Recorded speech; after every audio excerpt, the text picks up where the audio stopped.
Hello everybody, the Great Dino Ranger here again, back with another figure review. Today, we're going to be taking a look at the Jurassic World Rebirth Wild Roars Spiclypeus. I believe that's how you say it, Spiclypeus. Alright, so this is a brand new ceratopsian from Mattel, at least brand new in terms of last year. This is part of the Rebirth toy line. I'm just glad to finally have been able to get around to getting it, because you know me, I like to make sure I have one of each species at least in my collection, and this is definitely a new species, not only in my collection as a whole, but just from Mattel in the Jurassic World toy line. So I had to get this one. I love Mattel's ceratopsians, and I believe I'm up to date with all the ceratopsians, I think, except for this one. Actually, no, I'm not up to date. I'm still missing the Triceratops, but I had to get this one because this one's just very cool, very unique looking, a very just cool looking ceratopsian, one that I've heard of before but don't know a whole lot about, but it's got a really cool, unique looking skull, and yeah, I'm really glad I got around to getting this one. So here's a basic look at the packaging here for just your standard Jurassic World Rebirth packaging. With the colors and the Rebirth logo and the Spinosaurus, and you got the Mattel logo right there. Shows you that its head can move, and it makes noise. 4+, Wild Roar, Spiclypeus. Really cool looking name for a ceratopsian. I'll have to go back and look up what it actually means. If any of you know, you can go ahead and let me know in the comments, but Spiclypeus is really cool name for a ceratopsian. So here up at the top, it's got the Jurassic World Rebirth logo. Here on the side, Jurassic World Rebirth. And over here, Jurassic World Rebirth once more. And then here on the back, as you can tell, it made some noise. Shows you a cool little render of the figure. Says control the attack. So again, very similar to Primal Attack, the 2020 toy line. You just twist the tail around and it makes the head go up and down and side to side, or rotates. As you can see, more right there. It does make noise. Spiclypeus, it's part of the land. Mattel.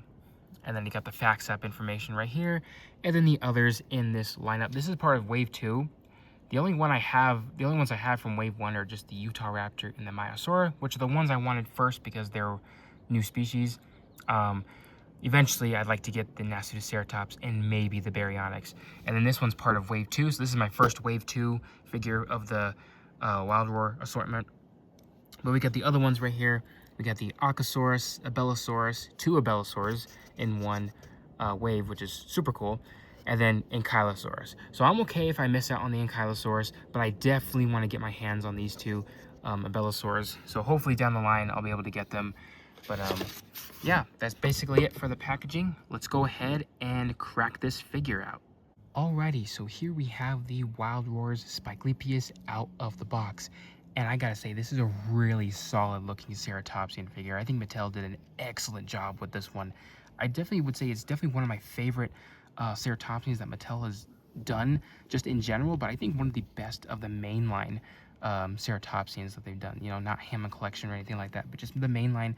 I think Mattel captured the look of this certain species, this specific genus, fairly accurate in my opinion. But I just think Mattel did an excellent job representing this ceratopsian, which is probably why I like it a lot.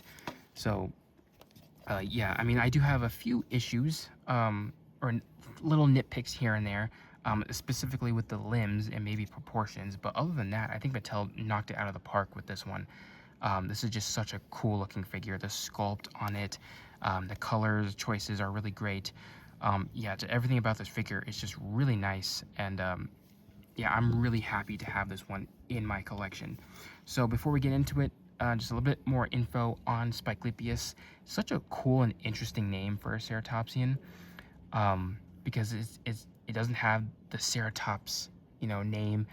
And I believe this one was discovered in Montana, and it lived during the Cretaceous period. So North America, I mean, has a whole bunch of cool looking ceratopsians, all different from each other, which is really cool. It kind of just shows you just how diverse these dinosaurs were, and I just love how unique each one is. Each one with a different head ornamentation, different shapes in the skull, and sizes in the horns on their faces. So it's just really cool. And Spiclypeus right here is just another one with really cool, unique looking frill, and I think Mattel captured that very nicely in this figure. So Yeah, taking a look at the detail right here, starting off with the head. The head is just amazing. I love everything about the head sculpt on this one. I think Mattel, this one is very accurate to the real life dinosaur, at least based on the skull that was found, partial skull, and then a lot of the paleo art that you can find that people have depicted of this ceratopsian. I just think Mattel knocked it out of the park with this one. It's very accurate, in my opinion, and we don't get a whole lot of that from Mattel. They usually like to add a lot of accurate stuff in their figures, but a lot of the time their sculpts didn't really capture accuracy to like to 100%, I guess I should say. Like if you look at the Nanotyrannus, the skull is obviously not 100% accurate to the real life Nanotyrannus skull, but this one is pretty accurate to the Spiclypeus skull that we know today, and that is really cool, and I give Mattel a lot of points for that. But just overall, taking a look at this sculpt right here, you can see the beak nice and sharp. I really do like that. Just the sculpt of this head right here is just so good, and I think this is the best part of this figure, in my opinion. You can see the little nostrils sculpted right there. I like the little texture that there is on the beak. You can see a little bit of some flaps right here with the mouth, which is really cool. You don't see a whole lot of that on ceratopsians, so it's a kind of cool, interesting little touch. I really like this little texturing that you have on the lower jaw, this little lined texture, and you kind of transition to like these larger scales around the bottom of the jaw right there, whatever that part is called. That term escapes me. And over here in front of the face, just a lot of nice, finer, small scales sculpted in, which look very nice. And depending on your shading or your light source, it kind of brings out the detail in the sculpt very nicely. You can see the little cheek bone right here. I believe is like what the jugal bone is, if that's what it's called. You see a little spike right there. And you see the eye, really tiny little eye, but it's very natural, I would say. Nice detail around it. Nice little brow ridge right here above the eye, which you don't see a whole lot in ceratopsians, in certain ceratopsian depictions. So that right there might not be 100% accurate, but everything else is pretty accurate for the most part. I really do like the little addition of these tiny little nubs right here along the center of the nose. That's really cool. And you even got a little bit of some spiky rims outlining the little brow horns right there, which is a really cool little attention to detail. Just a cool little creative choice right there. And I like this little bumpy part in the middle of the frill. You could just tell like that would just be solid bone. You can just feel it as you're touching this dinosaur's head. Kind of like that little bump you would feel on the back of a dog's head if you were to pet them like that, if that made sense. And then you got the little horns on its nose, nice little horn right there, and two brow horns, but actually these horns are actually fairly sharp. I mean, they are kind of bendy, they're not rubber, but they're pretty, sharp for the most part. So pretty cool how we kind of got that in this figure. It kind of makes it a bit more feel like a model than an actual like kid's toy per se. I like the little rims of these little bumps right here going along the frill right here, at least this part of the frill, which you can see on the same with this side, which looks really cool. I really like the look of that. And you can just see the little fenestre, I think is what it's called, the little holes in the frill that's outlined very nicely right here in the middle. And the entire frill is covered in nicely sculpted scales, which look really good. And I really do like that a lot. They look really good on this figure. And then the entire frill is outlined in these spikes, which look really good, really great detail. Kind of like this wrinkly bone, kind of rough texture on these little horns. And I like just how they're different sizes. Again, capturing the look of Spiclypeus, which is really cool. And I like how this one has a little bit of little chip right there, which this one doesn't. So you got some cool little attention to detail with these dinosaurs, kind of give them a bit more of like this lifelike look. And I like how this horn is a bit more smaller and curved in a different direction than this one is. So you got some asymmetrical looks to it, to the frill, which is really cool, and again, kind of natural, because not all the animals have perfectly symmetrical horns. A lot of them are very asymmetrical, so I really do appreciate that. And yeah, everything else on these spikes on both sides look really nice, and I like these little down curving spikes right here on the frill. Again, pretty accurate to what we see with the real life skull or depictions of Spiclypeus. So yeah, I really do love the skull on this one. And then on the inside of the mouth, you can see there's a little tongue sculpted in. Other than that, the inside of the mouth is pretty smooth. There's no other detail. But it's really cool to have a ceratopsian with its mouth kind of left open like this. And then moving on to the neck, the entire underside of the neck is just like this smooth, not really wrinkly, but kind of smooth lined texture of the underside, and it kind of transitioned to scales, really nicely sculpted scales here on the neck. Same with the back of the frill, if we can even get that. There we go. Really nice, beautiful sculpted scales here on the back of the frill, which is really good. Mattel did an excellent job with that. Then moving on to the body itself. Overall, the body looks pretty good in terms of sculpt and anatomy and all that. It's not 100% identical to your standard ceratopsian body. Again, we don't really have any skeletal remains of Spiclypeus's body, but because it's a ceratopsian, I mean, there's tons of ceratopsians out there, so we can kind of guess like what its body would pretty much look like.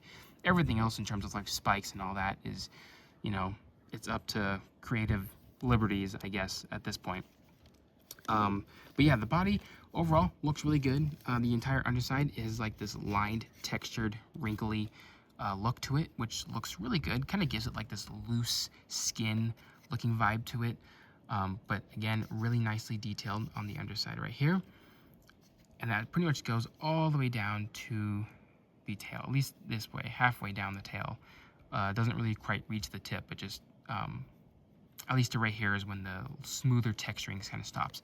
Everything else is just all scales, and you can't go wrong with that because it's a dinosaur.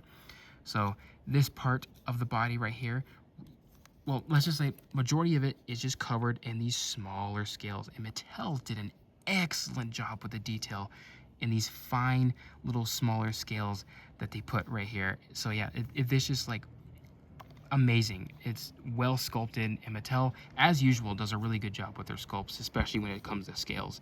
So the scaling just looks really great on this one, and that pretty much goes all the way down to the tip of the tail. So again, very nicely done scales sculpted all over the entirety of the body, and they just look really good. You also got some larger, I don't really want to say plates, but these larger blocky scales kind of here around the shoulder area. I guess you could even say they're osteoderms if you really wanted to, but they're just kind of splotched on right here, kind of giving it like this rough, armored looking texture to it, which is really cool. And those kind of like fade into, here we'll look on this side, kind of fade into smaller ones, and they fade, and they just kind of eventually bleed into or form into only one line of these larger osteoderm looking scales. And that basically goes all the way just to above the leg right there. But it's a really cool little transition, and it's pretty cool because it's very noticeable on the sculpt, but it adds to like a really cool, it just adds to the detail, I would say. And then we got a little bit more of those osteoderm giant scales here, sprinkled a little bit here on this side of the tail. Same with this side as well. So you got some there, difference in shape of the scales, which is always cool, very naturalistic. You can even say here on this side, they just kind of start off big right here, and they kind of form into one little line. And here on the side of the body, again, more scales, but you got some really nice lined wrinkles in the skin right here. Like, this is just like texture. This is like actual wrinkles in the skin. So again, very similar to what you get like on an elephant, which I've said many times before, or maybe even that of modern reptiles. So I really do appreciate this little detail right here. Just kind of gives it more of a lifelike look to it. Just feels like a real animal, you know?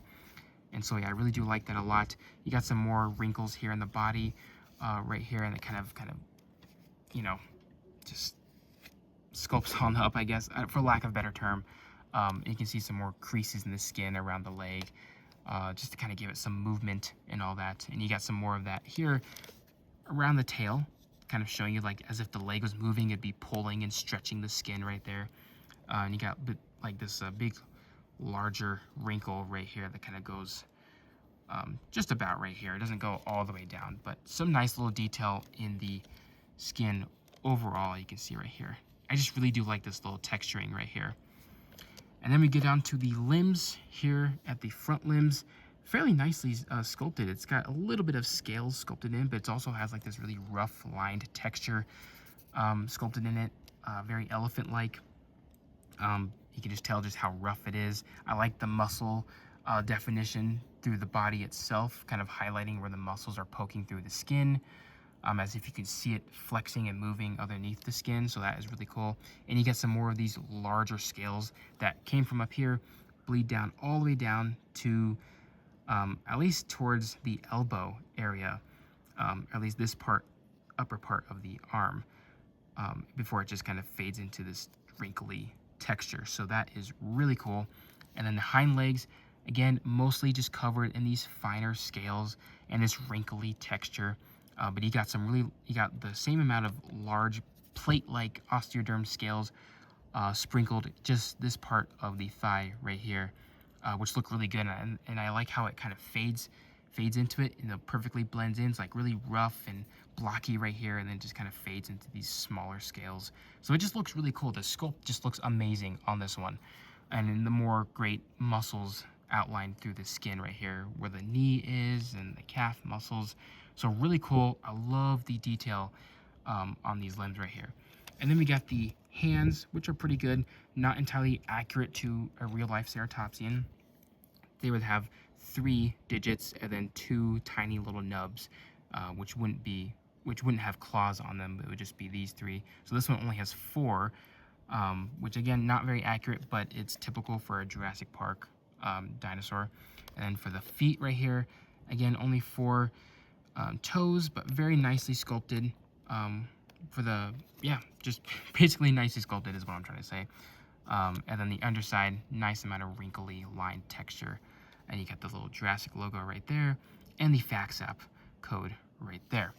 So yeah, the sculpt on this one is phenomenal on this ceratopsian. I think one of the best mainline ceratopsians that Mattel has ever done. That's just my opinion.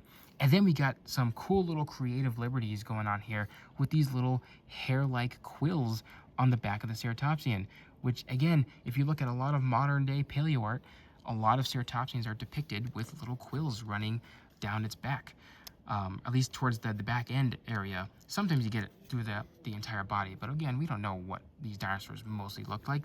So I really do like this a lot. These ones they're like a bit more clumped together, like a patch of hair, which is very odd looking, I would say, but it is a really cool little creative choice that Mattel did. And I like how Mattel's taken inspiration from modern art of people depicting dinosaurs and incorporating them into their toys. So that is really cool. I really do love that. You even got a little bit of the quills kind of sprinkled on the outside of it too. So it's not just like this block, it's just kind of sprinkled out here, just to kind of give it more of like this realistic look as it kind of fades out, I would say, before it goes into the scales. And this part is made of a softer rubber, as you can see. So it's molded in this brown plastic, so it's not going to get scuffed. But as you can see, it is made of a softer material, which is really cool. I really do like the look of this one. And you can even see the other quills on the outside of it sculpted in very nicely based on the lighting. So that is really cool. So yeah, really do like this figure a lot. There's the other thing I was talking about, nitpicking when it came to the limbs, was I just feel like the limbs are a little too short. They're a little bit too stubby, too short, which makes the body feel like it's too low to the ground. I don't know if you guys can see that too. I just wish the limbs were just a bit more longer, just to kind of make it feel a bit more natural. And it's got this really weird looking hump back here, which is not really accurate to any ceratopsian. So that's a really interesting choice in sculpt right there that Mattel did. But this is not as bad as the short limbs right here. So that's probably another nitpick I have about this figure. But I don't know if you guys see it too. And also the tail feels pretty long too, which again makes this figure feel a bit more big, large in my opinion. In terms of colors, the colors are really nice. I like the color choices. I will say, it would have been nice if they were applied a bit more on this figure. But other than that, I like the color choices. I like the green on the head, just makes it stand out. And I like the little beige body. But yeah, I really like the color. They're like this dark green, kind of like a forest green, I would say, for the entirety of the head, and it kind of fades into like the green striping pattern through at least the first half of the body, and then there's nothing else on the other half except for a little bit of a splotch right here on the tail. You got a little bit of a pattern going on here, which is cool. Again, it would have been nice to see this green kind of continue all the way down the tail, the rest of the body, and then down the tail, and maybe some stripes or splotches on the limbs themselves, just to feel a bit more complete. But overall, I mean, that's good for what it is. And I really like the yellow striping on the frill right here. Again, it makes the frill pop, it makes the head pop, and I think it, complements the colors very nicely, in my opinion. I like the little striping, splotchiness of the yellow patterning on the frill, so that looks really good. You got a yellow eye as well with a green pupil. It's just the same color as this head right here. And I like the brown color for the 3 spikes right here, the one on the nose and the 2 above the eyes, which that's one shade of brown. Then you got a different shade of brown for the little quills back here, which is really cool, which would have been nice to see these tiny little quills spread out, sprinkled here to be colored in this same brown too, just to kind of show, there's some other, just, I guess, I don't know, I'm having a hard time trying to explain, just to show you more of where these quills are located, I guess. One thing that I really don't like is the beak and the rest of the horns around the frill not being painted. They should have been painted the same color as these spikes here on the head. I would love to see this brown applied to the beak, as well as all of the horns along the frill. Would have made it just 10 times better, and definitely a bit more complete. It's a terrific sculpt. I just wish the paint was just applied a bit more. And of course the toe claws and the fingers, the nails are not painted as well. So that itself is another letdown. And on top of that, the inside of the mouth is not painted. It would have been nice to get a little bit of a pink fleshy color for these little gum flaps right here, and the tongue, and on the inside of the mouth. So again, kind of a missed opportunity to have a really good paint job on this one. But I know these are toys. They're not going to be 100%, painted like models that you get these days. But for what it is, I mean, it's pretty cool. For articulation, I'm making this video a little bit too long. We got the limbs right here, the front limbs right here, which pivot in and out. Pretty typical for these medium-sized dinosaurs. And they move in and forward and backwards. Kind of like at a stiff ratchet motion, which is kind of good to make it feel a bit more sturdy. But of course, with these ones, you don't have to worry about stability because they're already on 4 legs. And then for the hind limbs, they do not pivot in and out, which I do probably prefer that. I know it's good for balance, but I just think it's kind of annoying having to work out the legs right here just to make it stand. I just like when they're stiff like this, but they do move forward and backwards, again with that same ratchet-like feel to it. So that is really cool. Pretty typical. And then this tip of the tail, which is actually comes detached when you get the figure. You just have to attach it back on.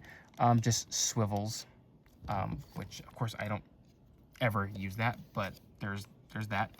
And that's pretty much it for articulation. Everything else is thanks to the action feature, which I love the action feature on this one. This one is the tail maneuver, action gimmick that these newer toys have, which again is very reminiscent to the Primal Attack toy line back in 2020. Absolutely love that action gimmick. It feels a lot more realistic when you're playing with your dinosaurs, and it's something that I would have enjoyed so much as a kid. But being a collector, they are kind of fun to just fidget around with. So this little part of the tail, you just move the tail up and down, which makes the head go up and down, and you twist it to make the head twist. And you got some sound effects in there and some really cool lifelike movements, which we will demonstrate right now.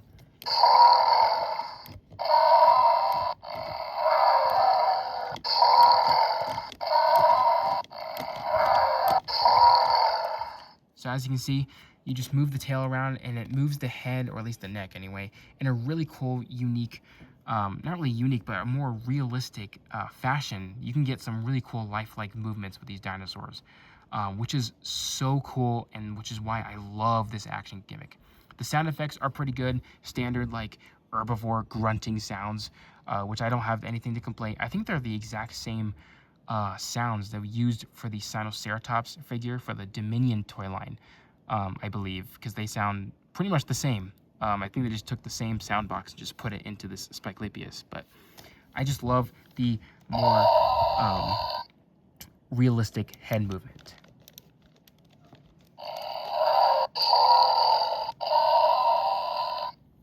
So yeah, that's just like so cool. I love the action gimmick on this one. So for comparisons, we're going to compare it to a human figure. Here we got Dr. Henry Loomis. I'm not too familiar with how big Spiclypeus is supposed to be, but overall, I think this is a pretty good size for a large, robust ceratopsian. And I think they scale very nicely. Alrighty, so for the final thing we're going to do in terms of comparisons, and here we're going to compare the new Spiclypeus to the other medium-sized ceratopsians that we have from that we've gotten from Mattel. And this just looks so cool to see all these different types of ceratopsians all lined up, especially being similar in size. And it's just really cool because it's a good way. See, these toys are such a good way to educate people about all these different species, even though if they're not 100% accurate. It just kind of gives you, like this right here, for example, it gives you a good rundown of just how unique and different each ceratopsian was, with the different frill shapes, different spikes along the frills, different horns, just different shapes in the skull. It's just so cool to look at these and just compare them. Regaloceratops, Diabloceratops, Spiclypeus, Pachyrhinosaurus, Nasutoceratops, and Sinoceratops. So a bunch of topses right here, I guess you could say. So everyone, that's about to wrap it up for this review. A bit longer than I would have liked, but there's a lot to say when it comes to these figures. For the Spiclypeus, I really do enjoy this figure a lot.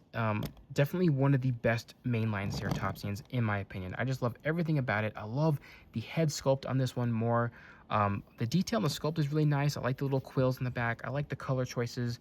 The only nitpicks is just I wish there was more completion when it came to the paint, and I wish the limbs weren't too short.